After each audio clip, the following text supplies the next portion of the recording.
Evangelho de Jesus Cristo, segundo escreveu Marcos, capítulo 3.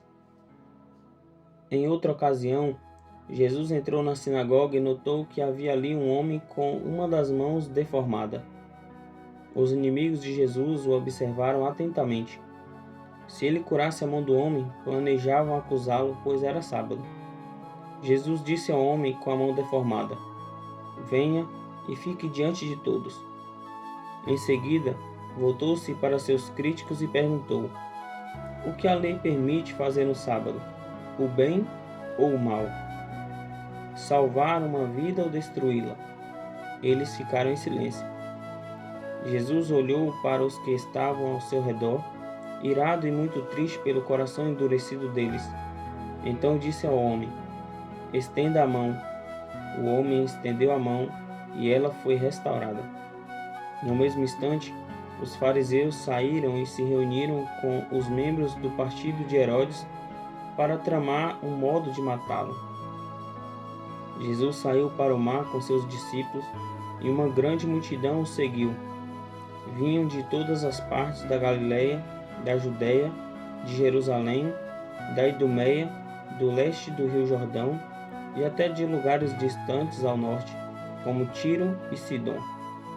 A notícia de seus milagres havia se espalhado para longe, e um grande número de pessoas vinha vê-lo. Jesus instruiu seus discípulos a prepararem um barco para evitar que a multidão o esmagasse. Havia curado muitos naquele dia, e os enfermos se empurravam para chegar até ele e tocá-lo. E sempre que o viam, os espíritos impuros se atiravam no chão na frente dele e gritavam: "Você é o Filho de Deus." Jesus, porém, lhes dava ordens severas para que não revelassem quem ele era. Depois Jesus subiu ao monte e chamou aqueles que ele desejava que o acompanhassem, e eles foram. Escolheu 12 e os chamou seus apóstolos, para que o seguissem e fossem enviados para anunciar sua mensagem. E lhes deu autoridade para expulsar demônios.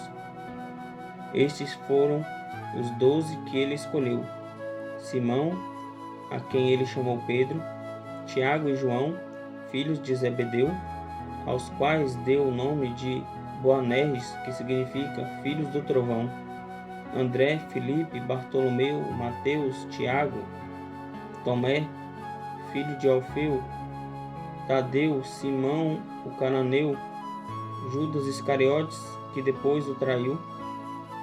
Certo dia, Jesus entrou numa casa e as multidões começaram a se juntar outra vez. Logo ele e seus discípulos não tinham tempo nem para comer. Quando os familiares de Jesus souberam o que estava acontecendo, tentaram impedi-lo de continuar. "Está fora de si", diziam. Então os mestres da lei, que tinham vindo de Jerusalém, disseram: "Está possuído por Beelzebul, príncipe dos demônios. É dele que recebe poder para expulsar demônios." Jesus o chamou e respondeu com uma comparação. "Como é possível Satanás expulsar Satanás?" perguntou. "Um reino dividido internamente será destruído. Da mesma forma, uma família dividida contra si mesma será desintegrada. E se Satanás está dividido e luta contra si mesmo, não pode se manter de pé, está acabado. Quem tem poder para entrar na casa de um homem forte e saquear seus bens? Somente alguém ainda mais forte, alguém capaz de amarrá-lo e saquear sua casa.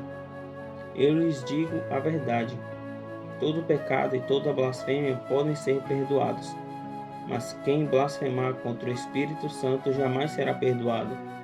Esse é um pecado com consequências eternas." Ele disse isso porque afirmavam: "Está possuído por um espírito impuro." Então a mãe e os irmãos de Jesus foram vê-lo.